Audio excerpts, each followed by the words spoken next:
¿Cómo hacer trading con el método Wyckoff? Compañeros, bienvenidos a este vídeo que es uno nuevo de la playlist de tutoriales de Wyckoff, en el que vamos a hacer una de las cosas que más me habéis pedido, y es aplicar la metodología Wyckoff, aplicar todos los conocimientos que hemos aprendido a lo largo de esta playlist y que también repasamos a diario en los directos en los gráficos reales. Voy a usar, he preparado de hecho algunos ejemplos de aplicación de metodología Wyckoff, tanto en distribuciones como acumulaciones, en temporalidades de 4 horas, en temporalidades horarias, en criptoactivos, en divisas, en el oro. Asimismo, pues tanto acumulaciones como distribuciones, como reacumulaciones y redistribuciones. Vamos a ver un poco de todo. Vamos a ver cosas que son relativamente fáciles de tradear, vamos a ver cosas que son relativamente difíciles de tradear. Vamos a ir hablando de un poco las distintas dificultades y oportunidades que se van presentando. Para poder entender realmente todo lo que decimos en este vídeo, es absolutamente imprescindible haberse visto todos los vídeos de la playlist, todos los vídeos anteriores. La playlist por supuesto está abajo, pero es importante eso, que habéis visto el vídeo introductorio, el vídeo de acumulaciones y distribuciones, redistribuciones, reacumulaciones, temporalidades, todos los vídeos, porque realmente en este vídeo, más que explicar teoría, voy a dar por sentado que ya se conocen los conceptos, al menos los conceptos básicos, y voy a ir ya hablando directamente de conceptos utilizando ejemplos, como os decía, reales en el gráfico. Así que si no habéis visto todavía los vídeos anteriores, poner pausa aquí, ir a ver los otros y regresar cuando ya lo hayáis hecho, cuando ya hayáis repasado. Bien, dicho eso, compañeros, vamos a empezar entonces con los distintos ejemplos que os tengo preparados, en este caso para hablar de la metodología Wyckoff. Vamos a empezar realmente sin ningún orden específico. Vamos a empezar hablando primero de un ejemplo de un evento acumulativo en Bitcoin con un Spring. Como bien sabemos, cuando hablamos de trading con metodología Wyckoff, podemos tener eventos acumulativos con Spring o sin Spring. Es decir, tenemos eventos acumulativos con zonas de manipulación extrema en la fase C y con reingresos, lo que le llamamos, pues eso, acumulaciones con Spring, o tenemos, mejor dicho, acumulaciones de pauta plana, acumulaciones que en esa fase C realmente carecen de un Spring y que son un poco más difíciles de tradear. En este caso tenemos un evento un poco límite porque es un Spring realmente muy pequeñito, con una divergencia además bastante pequeña, pero que no deja de ser en todo caso un evento que se puede estudiar desde la metodología Wyckoff y que puede, digamos, se puede definir desde la perspectiva de las distintas fases, tanto fase A, fase B, fase C, etc.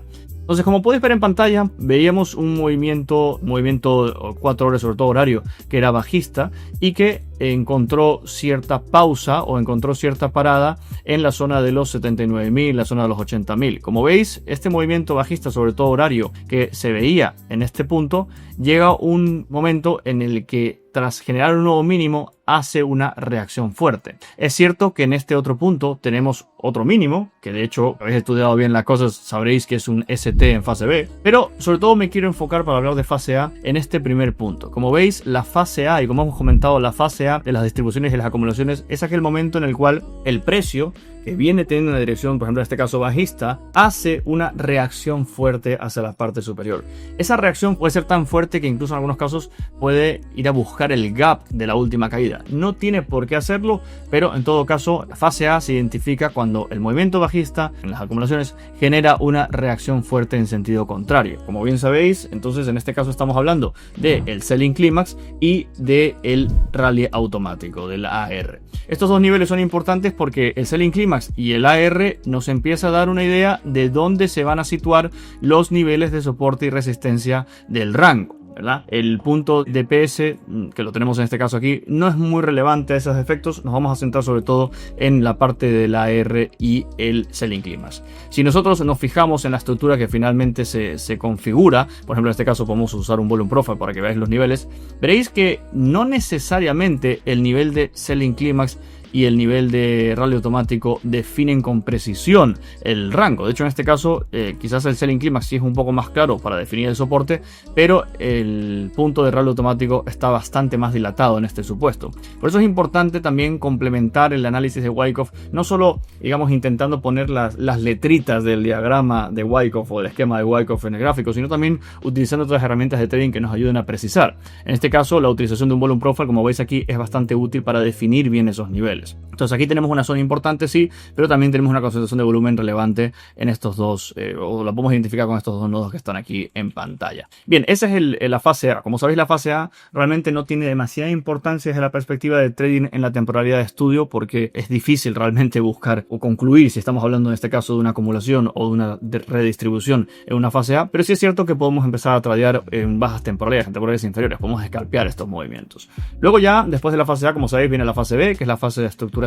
Y aquí tenemos un excelente ejemplo, de hecho, de un evento de ST en fase B. Es una pequeña dilatación del nivel de Selling Climax que termina por confirmar el soporte. Sí, marca un mínimo más bajo, pero recupera rápido y nos permite confirmar de cierta forma que se está estructurando el rango. De hecho, fijaos aquí, si hacemos zoom, ese ST es maravilloso porque genera unas mechas de rechazo fuertes y luego genera un testeo en el reingreso. Como sabéis, este punto que está aquí es un buen punto de entrada porque ya tenemos dos niveles que confirman la existencia de un soporte. De hecho, tenemos unas mechas fuertes de rechazo en ese punto y aquí tenemos un punto de testeo de soporte que podría haber sido un buen largo. Ese largo, alguien podría decir, bueno, luego se iría stop loss en el sprint. Sí, pero de momento es un largo para trading intrarrango. Como sabéis, se puede ir buscando operativas intrarrango para trabajar, llamamos vulgarmente el ping pong, ¿no? Pequeños largos aquí, luego en la parte alta buscamos la resistencia para ir hacia abajo y así vamos trabajando hasta que se defina el rango. Recordemos, en fase B sobre todo se tradea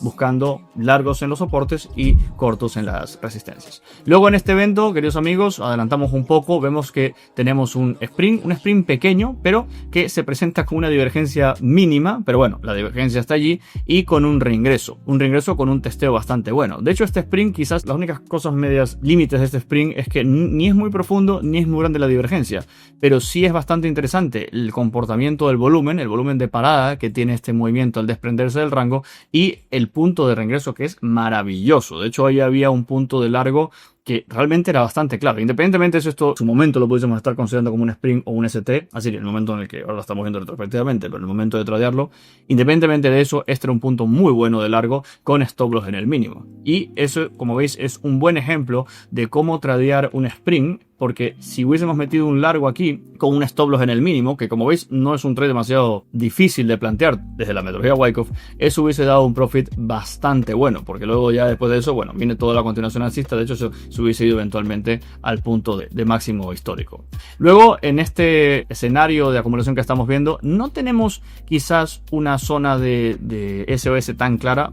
Aquí tenemos de hecho la zona de SOS, coincidiendo ahí sí con el rally automático del rango, pero bueno, este rango hubiese sido mejor estudiarlo como un fractal un poquito más pequeño. Como veis, y esto ya desde el primer ejemplo lo veis, no todos los eventos de Wyckoff en la vida real son exactamente igual que en los diagramas, por supuesto que no, si no sería facilísimo, pero sí es importante ir interiorizando los conceptos para buscar esas pistas en los gráficos y saber también adaptarse. También eso es lo primero que quiero que saquéis aquí en conclusión, ser flexibles a la hora de aplicar Wyckoff. No necesariamente tenemos que ir poniendo las letritas en cada punto, podemos asistirnos con otras herramientas como RSI, como volumen, como volume profile, y también entender que los eventos de Wyckoff nunca son perfectos. Por ejemplo, en este caso, un sprint que es bueno, pero que igual la divergencia no es perfecta. Avancemos a otro ejemplo. En este caso, por ejemplo, tenemos una distribución. Esta fue la distribución del fin del bull market de Bitcoin del año 21. Aquí tenía el volumen puesto sobre todo para que os deis cuenta que en algunos casos el estudio del volumen no es demasiado importante, sobre todo cuando ese volumen no tiene picos significativos. Aquí había un FOMO brutal, un enorme punto de negociación, había muchísima negociación en todos los puntos de precio. Entonces, en este contexto de mercado,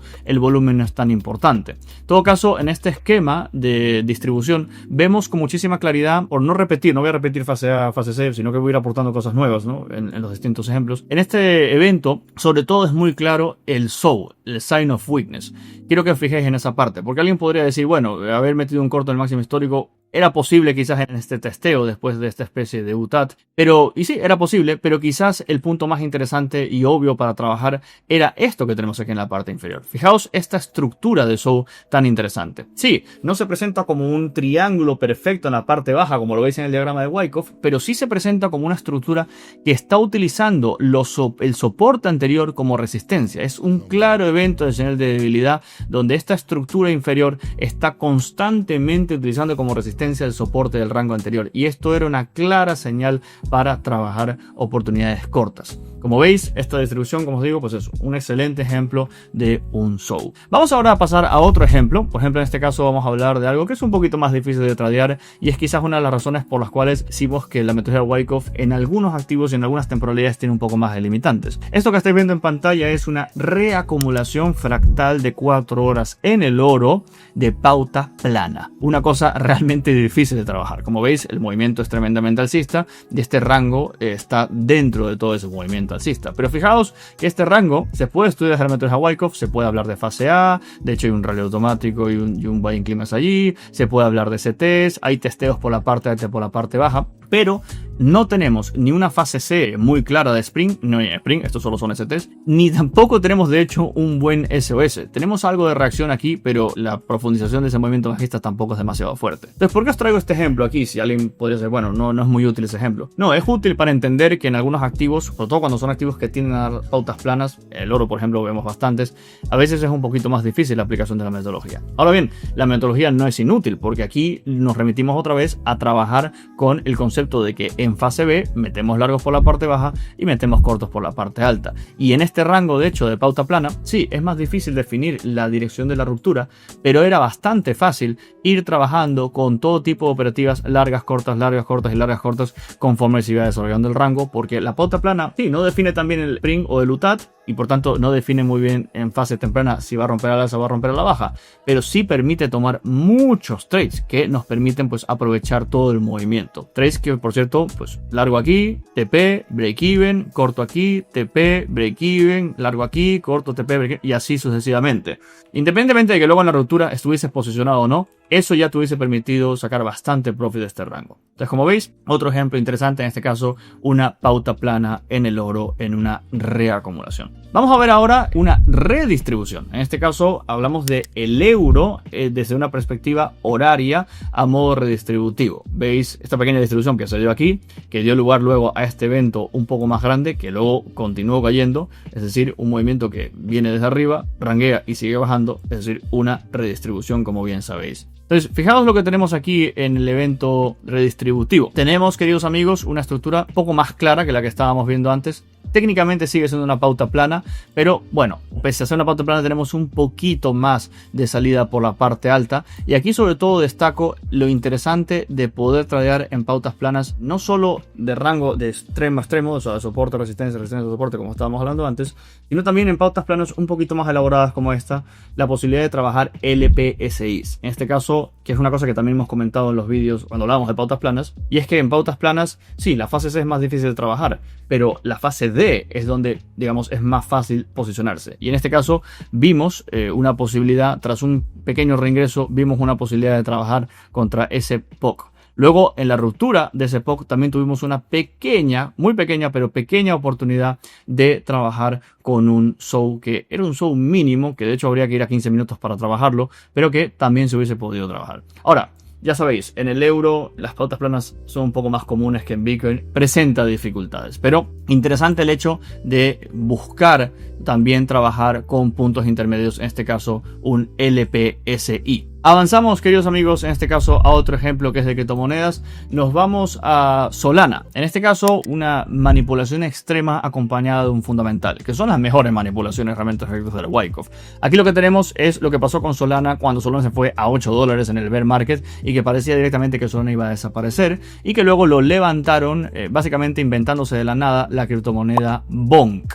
Esto lo hemos hablado algunas veces en los directos y es un evento de manipulación extremo. Es un evento de manipulación extremo que es extremadamente difícil de tradear. Este Spring que estamos viendo aquí es muy difícil de trabajar, pero sí era posible hacer algunas cosas. Fijaos que este Spring aquí era imposible tradearlo, pero en esta consolidación que marcó en este nodo sí era posible trabajarlo, y sobre todo en las consolidaciones que se fueron dando a continuación. Hubieron ahí algunas oportunidades interesantes de trabajar. Fijaos, por ejemplo, este patrón de consolidación que en gráfico de 15 minutos se dio como una reacumulación después de haber generado este Spring brutal que vimos por la parte inferior.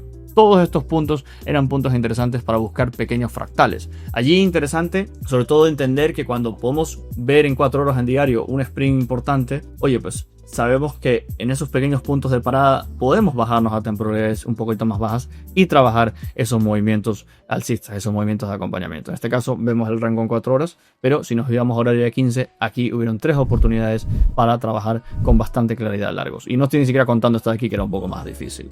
Entonces, compañeros, veis cómo los eventos de manipulación fundamental también acompañan a veces volatilidades extremas. Es difícil tradear eso y de hecho normalmente debemos evitarlo, pero eso no quita que luego de que se confirma el evento de manipulación tenemos varias oportunidades para trabajar. Eso es lo que nos enseña este ejemplo. Pasemos ahora a un ejemplo de distribución con un UTAT más violento que el que vimos antes. Estamos hablando de Pepe en gráfico horario. Tenemos una distribución preciosa, de hecho es una distribución bastante completa. Podéis incluso parar el directo, hacerle foto a esto, ponerlo en TradingView e ir definiendo las fases. Creo que sería un buen ejercicio. Fase A, fase B, fase C. Aquí, como veis, tenemos una estructura bastante elegante con su buying clímax, con su rally automático, con sus SOW en fase B. Tenemos un evento de dilatación extrema por la parte alta que además cuenta con una divergencia con el pico anterior. Es decir, tenemos realmente un evento muy completo. Luego tenemos un testeo del UTAT que se generó anteriormente. Tenemos eventos de LPCIs. Tenemos también un evento de SOW aquí. Es decir, bastante claro. Luego el volátil y el gráfico horario. Ese SOW dio paso un mínimo, luego un reingreso y luego continuación bajista. Este evento, digamos, ya sería un poco más anómalo, pero al menos en este punto se hubiese podido trabajar un SOW, y si ese SOW era con un stop loss que ya se hubiese puesto break-even marcando el mínimo más bajo, eso nos hubiese permitido también tomar un buen corto. Aquí quizás es interesante en memecoins, criptomonedas de mayor volatilidad, tener en cuenta la necesidad de trabajar esos break-evens una vez que se alcanzan los objetivos. Aquí pudiésemos haber trabajado un corto, como os decía, pero una vez generado ese mínimo más bajo, hubiese sido buen momento quizás para meter un break-even. Ahora, trades que se hubiesen llevado desde la parte superior sí se hubiesen mantenido pese a este reingreso que veíamos en este punto. Queridos amigos, como habéis visto, hemos comentado varios ejemplos. Ha sido un vídeo quizás bastante técnico, por eso decía que era importante ver los vídeos de Wyckoff anteriores. Si hay alguna cosa que no ha quedado claro, por supuesto me lo podéis decir en el chat. Importante, como os digo, repasar los vídeos. Hemos visto un poco por encima distintos ejemplos prácticos de Wyckoff para señalar distintas particularidades. Conclusiones importantes que quiero sacar de todo esto, queridos amigos. Primero, mucho cuidado con los activos que suelen generar pautas planas. Por ejemplo, el oro y el euro suelen generar más pautas planas, pero a su vez tener en cuenta que esas pautas planas se pueden trabajar muy bien en fase B, metiendo largos en soportes y cortos en resistencias. Por otra parte, tener cuidado con memecoins y low caps y sobre todo altcoins de baja capitalización, que en eventos extremos de manipulación pueden ser difíciles de tradear el propio Spring, el propio UTAT. Pero una vez que se da ese Spring y ese UTAT, se pueden buscar eventos posteriores, incluso igual bajando un poquito la temporalidad, para acompañar el movimiento. O sea, yo veo que soy un UTAT, vale, no tradeé el UTAT, pero sé que soy el UTAT, entonces voy trabajando los LP6. O veo que soy un Spring, como el caso de Solana que vimos. Ok, fue difícil trabajar el Spring, pero tradeo los LPS porque sé que ese Spring está ahí y que eso me puede ayudar a generar buenos movimientos de continuación. Y finalmente, también, queridos amigos, eso, ser flexibles con la metodología de Wyckoff. No se trata tampoco de poner letritas en todos los puntos, que lo podemos hacer a modo de ejercicio, pero hay que ser flexibles. Y también interesante siempre complementar Wyckoff con otras metodologías. Por ejemplo, Price Action, volume Profile y volumen también, y el RSI, que es lo que hacemos aquí nosotros. Compañeros, si os ha gustado el vídeo, dejar un like, suscribiros al canal y estar atentos a los streams, porque estamos también constantemente viendo todos estos ejemplos en la práctica y en tiempo real. Gracias por haber estado por aquí, nos vemos en un próximo vídeo.